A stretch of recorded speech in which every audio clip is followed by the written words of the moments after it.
भर न सोइले। तुम मुझसे मोहब्बत करती हो सूनी? ठीक सजा मिल रही है मुझे। याद आवेला प्यार तुहर तो रात रात भर न सोइले। दिल के जख्मिया बड़ी सतावे, दिल के दर्दिया तोइले।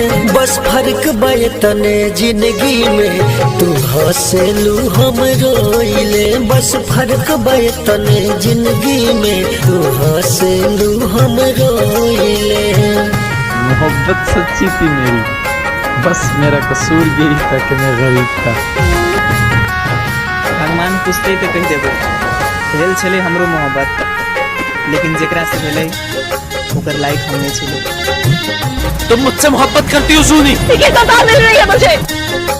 अगर हमारी शादी नहीं हुई तो मैं मर जाऊंगी। तुम मर भी गई तो शादी तो मैं तुमसे ही करूंगा।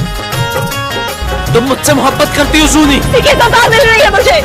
तुम्हारा अचानक से फोन रख देना मुझे तकलीफ देता है। तुम्हारा अचानक से फोन जगह न रहे दिल में तो हाथ काहे के लिहलू थाम हो। तोड़ के दिल अरमान सारा हमके कैलू बदनाम हो।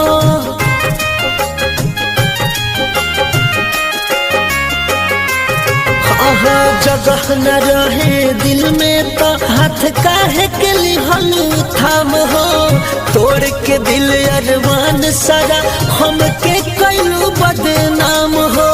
जियो तरु तू जिंदगी अपन हम याद तोहर लेके ढोइले। बस फर्क बयतने जिंदगी में तू हंसेलू हम रोइले। बस फर्क बयतने जिंदगी में तू हंसेलू हम रोइले।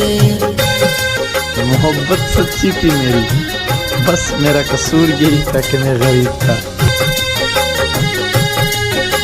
तुम मुझसे मोहब्बत करती हो सूनी? ठीक सजा मिल रही है मुझे।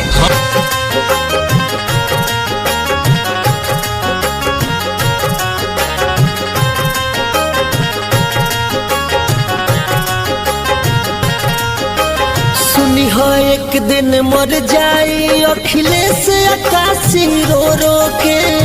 तहरा तब महसूस होई तब बीत न रतिया सो सो के।